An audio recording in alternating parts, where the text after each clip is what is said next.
All right, welcome back. Thanks for hanging out with us here on the Consumer Quarterback Show. We greatly appreciate you spending some time with us and supporting our show partners, supporting the local economy by supporting the Consumer Quarterback Show online at consumerqb.com. You can see links there to all of our expert contributors at consumerqb.com. Previous show videos as well on our YouTube channel, Brandon Rhymes Realty. And, of course, we have that Raise Tickets giveaway on our social media. At CQB Show, at Brandon Rhymes 1, and also at Mike Murphy, Real Mike Murphy. That's Real Mike Murphy giving away 2 VIP tickets for the Rays game coming up. I believe it's the homestand. There's a homestand in July, the early part of July coming up. So check us out on social media. Captain Will Smith in the house. We're going to talk about these contrails with him as well, and some of those misnomers that people have out there.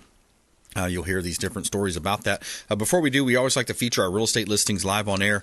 It's part of our strategy to help sellers sell faster for more money and get maximum exposure for our sellers. We got a property at 2817 Gulf City Road in Ruskin, Florida. This is a great opportunity to purchase. If you're a developer, this is particularly for a real estate developer. 23 acres on the Little Manatee River in Ruskin. That's Hillsborough County still.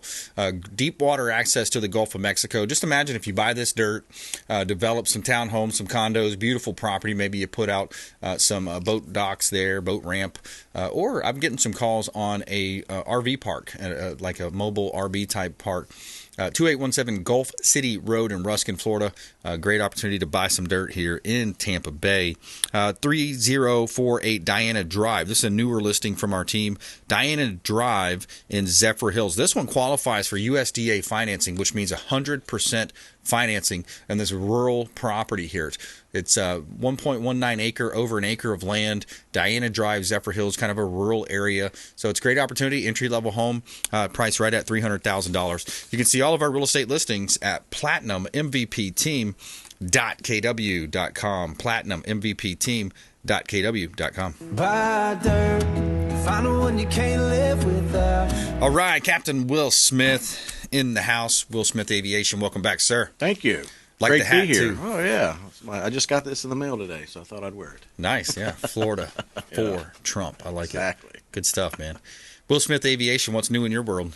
Well, let's staying busy. I've got a couple of weeks off, and I wanted to come in and talk about this whole contrail, chemtrail thing and kind of, educate people, because there's a lot of uneducated people on this topic out there. Yeah, I hear it every now and then too, and it's just kind of see how you have these different stories that come about. But and I know we've talked about it before, and you've been doing a lot on your social media too. You got a lot of views going on some of these videos about it. Yeah, when we were talking about this before the show, in a matter of 14 hours, I had over, between the two videos I put on Instagram, we had over 15,000 views. Nice. I like that. And within 14 hours, which that's is a lot. awesome. Man. Yeah, so people, want to know about it. And I'm here to educate and and let people know that what they see in the atmosphere is a contrail that's being produced from the exhaust of a jet engine. So basically, and we have some language that how we identify that through NASA and Yale University is the outside air ambient temperature. What it does is taking whatever moisture that's in the air and it's condensing it, because it's an intake through the actual jet engine. Yeah. So when it's exhausting it back out, it's creating ice crystals, and we can call these like cirrus clouds, because that's what a cirrus cloud is. It's an ice crystal. So this aircraft is actually making a cloud. Okay. And how does that work? Well, it turns it into ice, and in order to have ice crystals or ice formation, either in a cloud or through a contrail, there has to be some particular particulate, which is a small piece of dust or dirt. And that's what this attaches to, and which creates these wispy little clouds that you see. Right. Now, don't get me wrong. I know the government, at some point, they're always doing things. It's called seeding. And this started back, NOAA was doing this back in 1950. So seeding is they're actually putting out salt into the atmosphere to try to control cloud development. which we have a little thing on cloud development, how clouds are formed by nature through evaporation, some type of lifting action, and of course moisture. And that's what creates the cloud. But with the government seeding these, it keeps that vertical development from happening, and it keeps that moisture level down. Why did they start doing this? Because they were going to try to control the effects of hurricanes and the severity of hurricanes coming onto the east coast of Florida and the Gulf of Mexico. And so NOAA's been experimenting with this, and they're thinking, that I would call a chemical application.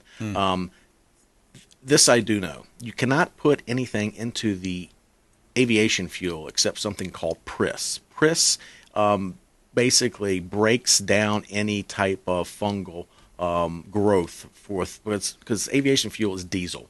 You let diesel sit long enough, it starts growing, green stuff on it. But that's combustible. If you were to try to put anything else into aviation fuel and it's non-combustible, the engine's not going to run. And it's going to create an issue. It'd be like putting water into your gas tank. The engine's not going to run. So all these, conspiracy theorists say, hey, look at all the lining. Well, that's VORs, GPS routes. These are routes that all the planes fly on, and they crisscross each other at different altitudes.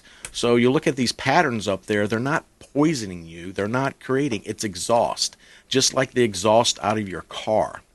So I really need to bring the attention to it that does the government put things in the atmosphere? Yes. They've been doing it. They've been doing it to try to control weather.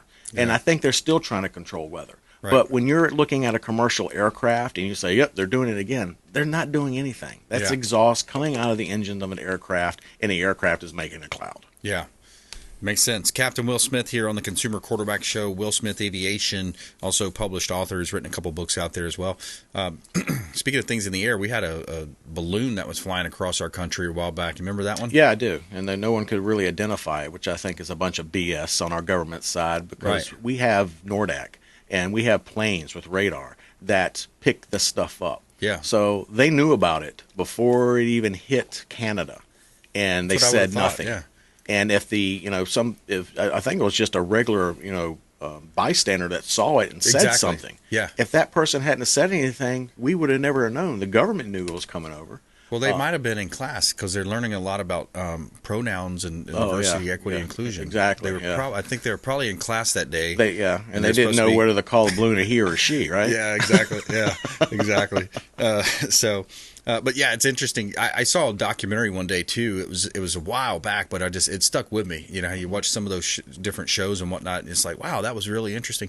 I believe it was in Texas, and it was during a drought, and they strapped on this Cessna, or an average small plane, and it had these flares. So they once they got to a certain elevation, they lit up these flares, and whatever was dropping out of those flares caused the rain to happen. Like it was triggering rain because they were in some kind of drought. Have you seen that or heard about that? Well, yeah, and like I said, you have to have a particulate for the water or the moisture, because you're literally attach to. Yes, you're taking a gas and turning it into a liquid, or you're taking a gas and turning it into a solid, which would be ice crystals. But that water has to have something to attach to, and by seeding the atmosphere, you're supersaturating that area because there is some type of dry moisture. And of course, once the water gets really heavy, when it gets to the point that the weight it can no longer sustain in the atmosphere, it falls as rain. Now, a lot of stuff, and another thing that these planes are up at 38,000 feet. They're flying. By the time anything, let's just say you were to pour water outside of the aircraft, it would evaporate before getting to the ground. And crop dusters have to be really, really close to the ground to hit their target. So if these were chemical trails, as all these conspiracy theorists think, it wouldn't even affect us because the upper atmosphere would be blown over to the Pacific or the Atlantic or before it got to the ground. I mean, the dust storms in Africa. In the news and the weather they talk, this is dust that comes from Africa that actually makes it all the way over here to the U.S. this time of year, and a little bit later in the year, and that creates an issue. But that's how long things stay in the atmosphere because of the upper level winds. They will never actually get down to us. Yeah. If they're, those chemtrails, as they say, were to take place at 38,000 feet. Right. It's too high. It would never make it down here. It's too light. Yeah. You got to have weight versus lift. It's common sense, but common sense is not so common these days. These days, it's not. Yeah. I want to ask you too about your pilots out there. You talk to you travel the Southeast. I mean, out to Colorado, a lot of different places. What are the fellow pilots saying? Just in general, and then secondly, relating to the vax mandates that were caused a lot of the commercial folks to get out of the airline industry or retire early. Yeah, well, it's the big vax, the jab scare, and we know we were right. We weren't conspiracy theorists with this, right? Because I'm a non-jabber, and I'm proud that I'm a non-jabber because I'm probably going to live a lot longer than the people that got the jab. Mm-hmm. So a lot of the airline pilots at their age refused to do it. Number one, because of the medical certificate, you lose your medical certificate if you take something that's not pre-approved by the FDA. Mm. This shot was never approved. Mm. It was under an emergency order to take it. Yep. So the pilots knew if they took it, well, I'm going to lose my medical. I can't fly anymore. Mm-hmm. I'm just going to, or if you don't take it, you lose your job. Mm-hmm. Well, that's bullying. You're not going to stick something in me. It hasn't even been tested. America and the world were lab rats. Mm-hmm. They were. Yep. And unfortunately, a lot of people died being that lab rat. Yep. People are still dying. Yep. So the guys that I know are like, you know what? I took my mandatory retirement. I'm not going back. They're flying privately like I do on a corporate level. So they still have their retirement, plus they're making a little extra scratch on the side flying as a contract pilot. Yeah, it's interesting. We're talking with Captain Will Smith here on the Consumer Quarterback Show. I'm your host, Brandon Rhymes. And Captain, what else are you seeing out there? I know you do a lot of private. Are you also you're doing some consulting too, advising people? You know, we just talked to Michael Johnson with Denison Yachting, and it's kind of relating to your field too, because if somebody's looking to upgrade their jet fleet or get advice, you do consulting on that as well. Right. Yeah. So I basically hold their hand and keep them from buying a bad seed. Mm-hmm. And, it's like any market. You want to know what you're purchasing. Mm-hmm. An engine on an aircraft is $1 million+. So you got to look at the hours. You got to look at the hot section. You don't want to spend $12 million on a jet and then 12 months later dumping another $2 or $3 million because you have to replace the engines. Same thing with avionics. So what I do is I'll sit down and go over the aircraft and make sure that how many hours, which correlate to years, they'll be able to use before they have a major hot section or a major engine replacement. Yeah. Because these are time and calendar issues with aircrafts that once you hit that time, you have to drop $2.5 million into this engine to replace it or rebuild it. Right. Same thing with avionics. You can only inflate a balloon so many times before it pops. Right. Mm-hmm. Well, that's what you're doing with an aircraft. The actual vessel, you're pressurizing it and then depressurizing. So we want to look at things like that. Say that would make the aircraft. Sometimes when something's too good to be true, it really is. And you'll see a nice jet for $950,000. Well, how much work needs to go into that? Exactly. Paint jobs alone are $150,000 to $200,000 just to paint a jet. Wow. Interior, you can easily spend a couple $100,000 in interior, and then you have the engines, the avionics. We just redid the avionics on one of our Falcons, and that was $500,000. Wow. So there's a lot of cost that's associated with. Yeah. And most jet owners fly to their private yachts. So, but boats are the same way. It's a big hole in the water that you keep on dumping money into. Yeah. So it's something that you have to be able to financially juggle. And a lot of people that I consult with, I was like, hey, buy the aircraft and then put some leasees on that. Right. It helps offset the operational cost when you do that, which makes things more affordable. That's a great idea. What would that look like if somebody were to buy an aircraft? You have a couple of buddies or 3 or 4 maybe business partners, and they're just splitting hours. Yeah, so basically they put the aircraft in an LLC, and it's kind of like renting out a vacation rental. Mm-hmm. So they buy time. It's called time sharing, and they're a leasee.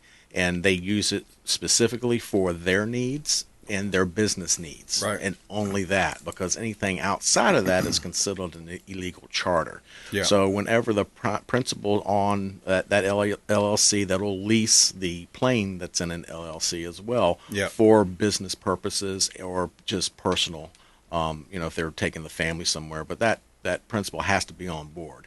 And they can't say to the pilot, hey, can you go pick up so-and-so from the airport and fly them down here? Their flight was canceled. No, Right. that's an illegal charter. I can't Yep. do that. So there's a lot of different ways, but you get the use of the private jet, and whoever, buys the aircraft and purchases it and does, uses their money, they're the ones that generally wind up with the best deal, because they get the depreciation. They own the asset at an end of a 10-year term lease, depending on the, how much they're spending each month using the aircraft, and they purchase time, 50 hours a year, and at the end of the day, the owner of the aircraft, they basically, their cost is putting gas into the aircraft, Yeah. and a pilot fee, Yeah. if they're not already a pilot. I love it. That's a great idea to do. Another topic that's kind of in that range is like a FAA, right? So the FAA is going to, any flight that's in the United States, or even if you're going over to, let's say, like an island somewhere, you have to keep a flight log, Right. And that's going to tell you whoever was on that plane. Correct. So there was a guy named Epstein. He had, a Clinton on the plane. Right. He had how many different, how many names, right? And so now those names are being protected. They're not allowing the rest of those names out. I mean, there's a huge cover up happening in that case. Have you followed that much? I've looked at it. I haven't followed it too much, but there's a reason those names are being protected, because it would just open up a Pandora's box To the deep state. Exactly. Yeah, And exactly. everybody, and the only reason we hide something is because we don't want other people to know about it. Yeah, exactly. And that's what's going on. And it's unfortunate, but I have a feeling those names will eventually pop up at some point. I hope they do. We've got to take a quick break here. More with Captain Will Smith on the Consumer Quarterback Show. Make sure you follow us online at CQB Show, at Brandon Rhymes1, consumerqb.com as well. We'll be right back. More with Captain Will Smith here, Will Smith Aviation, on the Consumer Quarterback Show.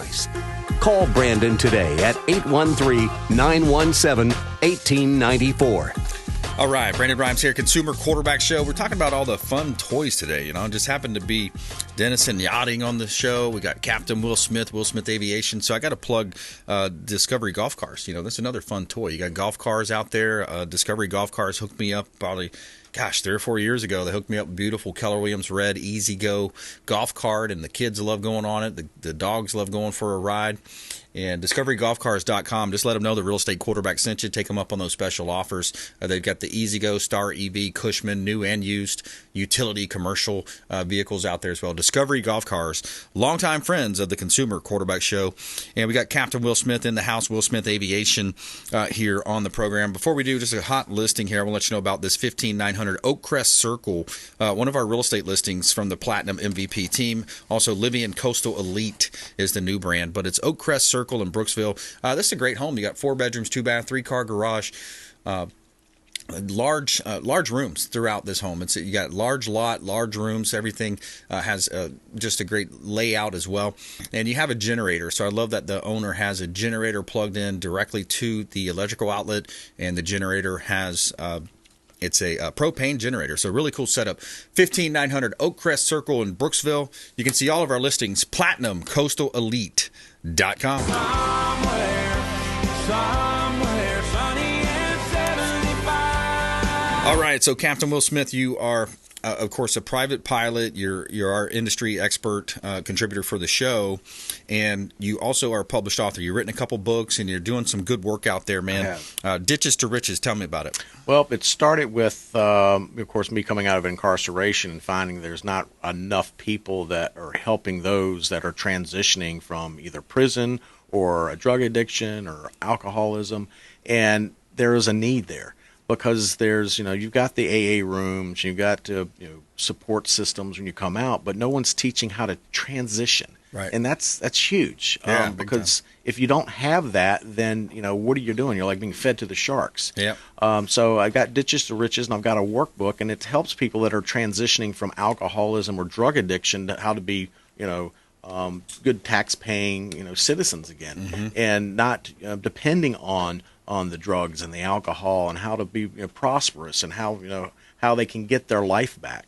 So that's, that was one of the books that I'm doing, and I'm really pushing that, and I'm working with people that are transitioning from alcoholism and drug addiction, and it's I've dealt with it all my life. My sister, she died from drugs and alcohol. My nieces was struggling with drugs for almost 30 years, and she's finally straight, and she's a manager at a restaurant up in Georgia. So she's really gotten her life back, That's great.